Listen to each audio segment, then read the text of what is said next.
নমস্কার দাদা ভাইরা, বাংলাদেশের যে বন্ধুরা রয়েছে তাদের জন্য বলছি। আচ্ছা, এদের কি দেখলে মনে হয় যে এরা চোর ডাকাত? যে মানুষরা যে আপনাদের বন্যার সময় ত্রাণের সময় সবাই প্রত্যেকটা মানুষকে ত্রাণ দিয়ে এসছে, সেই মানুষগুলো কখনো চোর ডাকাত হতে পারে?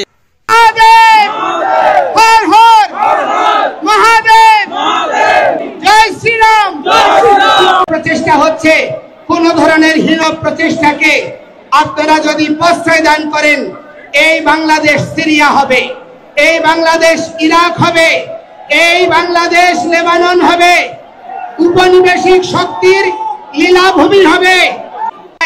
হিন্দু বাড়ি ঘরে এখনো লুটপাট, অগ্নিসংযোগ চলছে, এখনো চাঁদাবাজি চলছে, এখনো চাকরিচ্যুতি চলছে।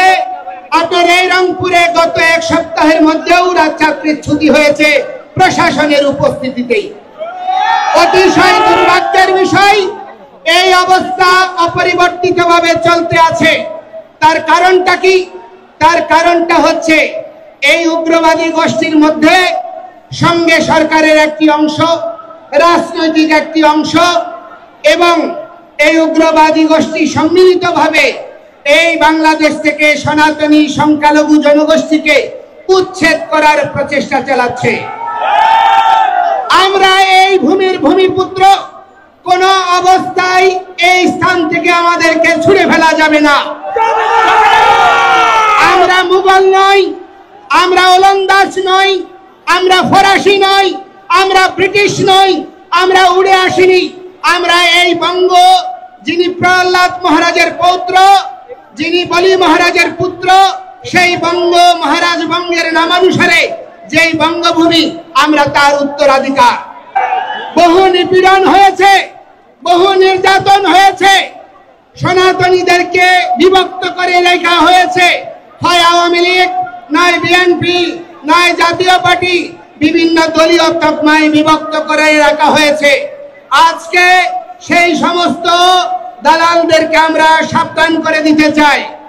ঐক্যের সুবাতাস বয়ে বেড়াচ্ছে।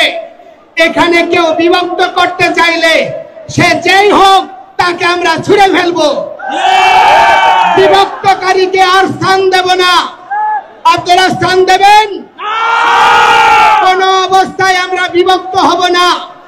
ঐক্য পরিষদ, পূজা পরিষদ, জন্মাষ্টমী পরিষদ, বিদ্যার্থী, ইসকন, জাগো হিন্দু মহাজোট, যত সংগঠন রয়েছে সব সংগঠন একীভূত হয়ে আজকে সম্মিলিত সনাতনী জাগরণ জোট হয়েছে। এই ঐক্যকে প্রতিহত করা যাবে না। এই অবস্থা দেখে আজকে তারা ভীত হয়ে গিয়েছে। প্রতিটি জায়গায় জায়গায় সাবোটেজ তৈরি করা হচ্ছে, ঘটনা প্রবাহের জন্ম দেওয়া হচ্ছে। আজকে আপনার সৈয়দপুর, জলঢাকা, দিনাজপুর থেকে শুরু করে বিভিন্ন জায়গা থেকে আগত শত শত বাসকে পথে আটকে রাখা হয়েছে, হামলা করা হয়েছে।